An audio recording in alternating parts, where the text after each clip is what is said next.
think I've seen her play all that much, admittedly. Well, you are going to not be able to say that in a little bit, or without lying at least, because we're definitely going to see some gameplay, and we're going to see. Buddy, I know better. Right. Come on now, like I'm a pretty good thread weaver. I don't think I'm that good, but thread weaver is such an eloquent way to phrase. I've heard other people call you something less.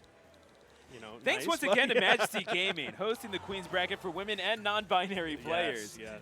But yeah, DairBair, regular here in the DFW area, and I mean, usually when we're seeing them in doubles bracket, it's usually with Thrillho. Right. But on their own, man, DairBair, phenomenal person, by the way. Not a bad commentator. Commentated with them a few times over at Freaks Richardson. Nice. In fact, over on Thursday nights. Shout outs to my man Joey Mouthmix. And yeah, the Freaks crew is absolutely phenomenal. The people there are homies. Can definitely confirm DairBair being one of them. Pretty nasty at the game as well. Sweet. Well, soon enough, Stu, they will not have to take your word for it. We are getting geared up for the game here, and I'm excited. We hear some pretty interesting characters locked in. DairBair, if I'm not mistaken, played a little bit of, I think it was Kirby in doubles when I happened to catch a game. Yes. But we've seen a couple of characters from DairBair as well. I've seen Kirby. I have seen the Pikachu at one point. The Smash data page says Palutena, and I can confirm that they have it.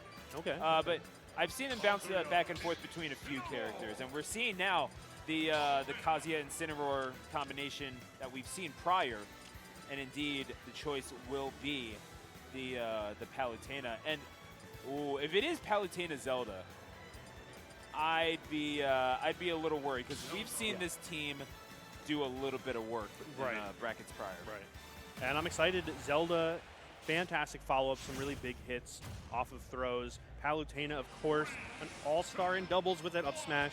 Zelda, of course, with some fantastic throws to set up for that.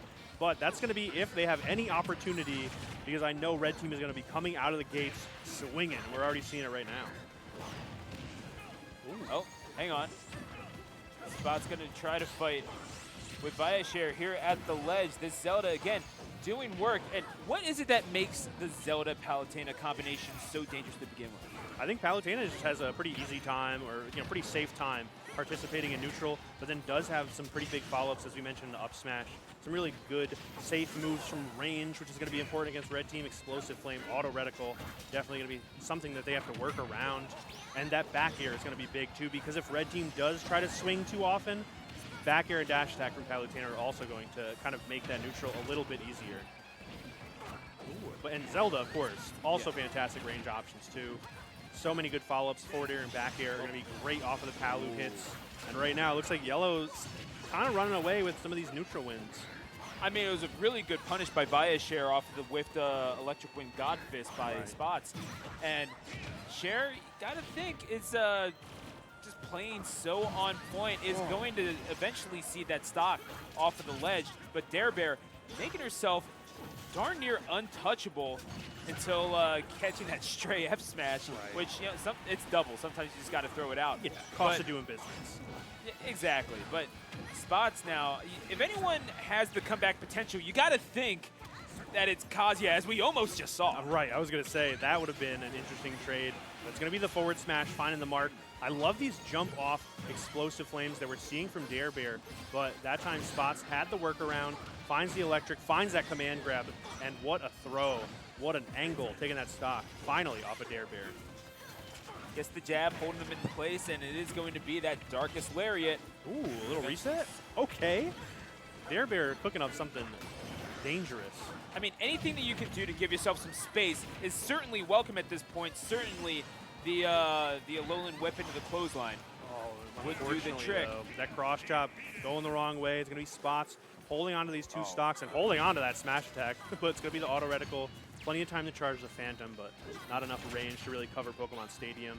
And this just looks miserable. Yeah, up 3 stocks, you know the vibes. Yeah. It's Spots definitely going to be working out of quite the hole here. You got to think, I mean, the first order of business is getting the KO on the Zelda, if possible. But again, you're committing frames to those big attacks. That means that the Zen frames are punishable by the other character. It's so difficult to do for Kazuya. It really is. Even right there, you stun one, but then the other opponent parries, you're still going to get punished.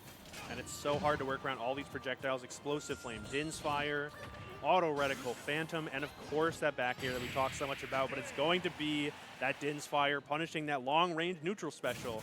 Really good stuff, the yellow team. Gotta love what you're seeing here from both ViaCher and DairBair. I mean, this Palu especially doing really good at making herself scarce, keeping away from those heavy hitters in Kazuya and Incineroar. Realizing that mobility is definitely an issue for them and certainly not for you. So playing around with teleport cancels a little bit, just like whatever you can do to stall this game out and make yourself as scarce as you possibly can on the melee side of things. Exactly. And it was working wonders 2 or 3 times on the left-hand side of the stage. We saw DairBair just go for run-off Explosive Flame back to the stage, and it kept working because Red Team was at that deficit, because they already love to run in. They were getting punished for running in and getting hit with that Explosive Flame, which sets up for so many different options as they try to land, because both of those members on the opposite team are not the best at getting back down to the ground once they are knocked up. They have assessed what the problem is, and they figured it out. They weren't green. Yes. So game number 2 on small battlefield, and looking to start off as they were carrying on ViaCher and DairBair, but shortening up the space of the field certainly has to benefit Incineroar and Kazuya, at least to some extent. Right. Although there are going to be a few things that work out for yellow team as well. The shorter stage is going to help with the Phantom range that we mentioned earlier, and the Din's Fire. Going to be a little faster to explode because of the smaller distance to travel. We almost saw it right there, but the cross chop missing the mark. Yeah, I think that just out of jumps had used up all their resources, and not their fault necessarily. They just kept getting caught.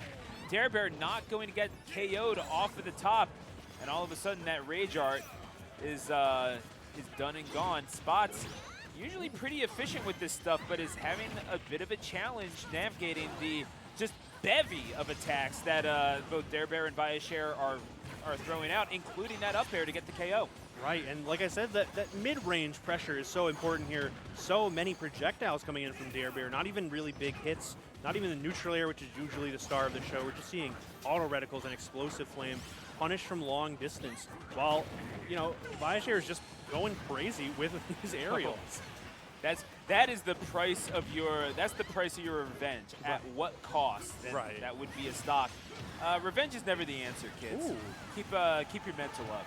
Cher eventually seeding the first stock of the team as Spots and Gaytor have 3 stocks remaining. And you got to think that this is a troublesome situation for them both, as the Rage Art only going to tack on 33% of damage and going to get the KO as a result. I mean, even the right answers are wrong in this instance. Exactly. It's so hard, especially in doubles, even when you do get that neutral, when you have to make sure that the teammate's helping out or the opponent has something to keep them busy, because right now we see every single option is being capitalized. Really good route, though, from Spots to get around that pressure at the ledge.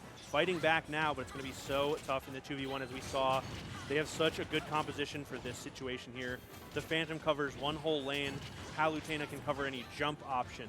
Zelda's right there, too, with those big aerials that you have to watch out for. It's very tough right now. Ooh, okay. Somehow finding a way, though, through all of that. And now one dash attack sets it all back up again. Oh, air dodge back to the stage. You only have so many options if you're Kazuya. One of them is to get KO'd off the side. So DairBair and ViaCher, you know what? Might have made themselves the #1 seed. AG, gotta think it's for a reason. Yeah, I don't think there was any sort of, shenanigans to be had. I think that was a very well-earned first seed, but they're going to move on to winners finals on the top half of that bracket, going up against Cheeky and Caramel, who had a nice showing in their winner semis match, also taking a 2-0. So I'm excited to see which of those teams is going to take it, but might have to wait a little bit on that one. We have some of those lower bracket matches to play out as well. So stay tuned, everybody. It's going to be a wonderful show.